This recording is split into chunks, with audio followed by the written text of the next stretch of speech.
સદગુરુ અદ્ભુતાનંદ સ્વામી સત્સંગ વિચરણમાં ફરતા ફરતા નર્મદાનો કાંઠો ઉતરીને નાંદોલ તાલુકાના ભદામ ગામે પધાર્યા. ગામમાં પાટીદારના દીકરા દલાભાઈને સત્સંગ કરાવ્યો.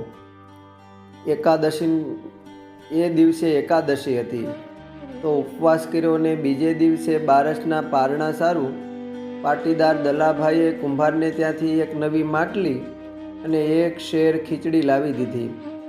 અદ્ભુતાનંદ સ્વામી નદીના પટમાં મંગાળો કરીને માટલીમાં ખીચડી પકવતા હતા. એ જ સમયે નાંદોરના રાજાનો દીવાન પાટીદાર ગણેશજી પોતાના ઘરની મેડીના ગોખમાં બેઠો બેઠો સ્વામીને ખીચડી પકાવતા જોતો હતો. એમના ગામનો નારાયણગીરી બાવો જે સત્સંગનો દ્વેષી હતો એ ત્યાં એમની પાસે આવીને બોલ્યો કે આપણા ગામમાં સ્વામિનારાયણનું ટીખળ પેઠું છે. ત્યારે ગણેશજી બોલ્યા કે એ વળી ક્યાં પેઠું છે? ત્યારે બાવો દ્વેષથી બોલ્યો કે પેલો સ્વામિનારાયણનો મુંડિયો હાલ નદીના પટમાં ખીચડી પકાવે છે એ. આ જોઈને દ્વેષથી દીવાને સિપાઈને મોકલીને કહ્યું કે જા પેલા સ્વામિનારાયણના મુંડિયાને નદીના પટમાંથી હાંકી કાઢ. સિપાઈ તો તુરત સ્વામી પાસે આવ્યો ને બોલ્યો કે અમારા દીવાન ગણેશજીનો આદેશ છે કે તમે અહીંથી ચાલ્યા જાઓ. ત્યારે અદ્ભુતાનંદ સ્વામી બોલ્યા કે હમણાં ખીચડી પાકી જાય એટલે જમીને ચાલ્યો જઈશ ને તમારા ગામમાં નહીં પેશું. આ સાંભળીને સિપાઈ પાછો ગયો ને દીવાનને બોલ્યો કે એ સાધુ હમણાં ખીચડી જમીને વયા જશે. ત્યારે દ્વેષી ગણેશજી બોલ્યો કે તું જા અને એને અત્યારે જ હાંકી કાઢ.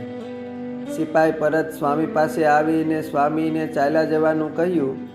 ત્યારે ક્ષમામૂર્તિ એવા અદ્ભુતાનંદ સ્વામી બોલ્યા કે તઈ ભલે આ ખીચડી પાકી જાય ત્યારે તું હાંડલી તું લઈ જાજે ને જમજે. એમ કહીને વગર જમે ત્યાંથી ચાલી નીકળ્યા.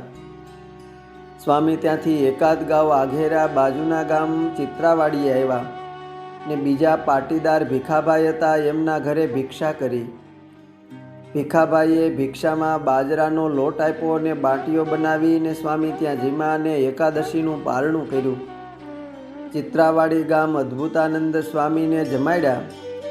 એ પુણ્ય પ્રતાપે શ્રીહરિએ ભીખાભાઈને 7 દીકરાઓ દીધા.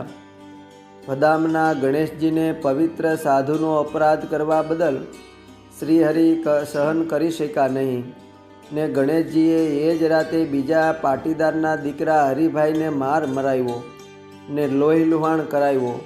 જે ગુના બદલ 13ને દિવસે એને નાંદોદના રાજા પાસે ન્યાય સારું લઈ ગયા. રાજાએ તપાસ કરાવતા દીવાન ગણેશજી ગુનેગાર ઠર્યો ને દીવાન પદું ગયું ને જેલમાં પૂરાયો ને આખરે ત્યાં જ કોટડીમાં જ મરી ગયો.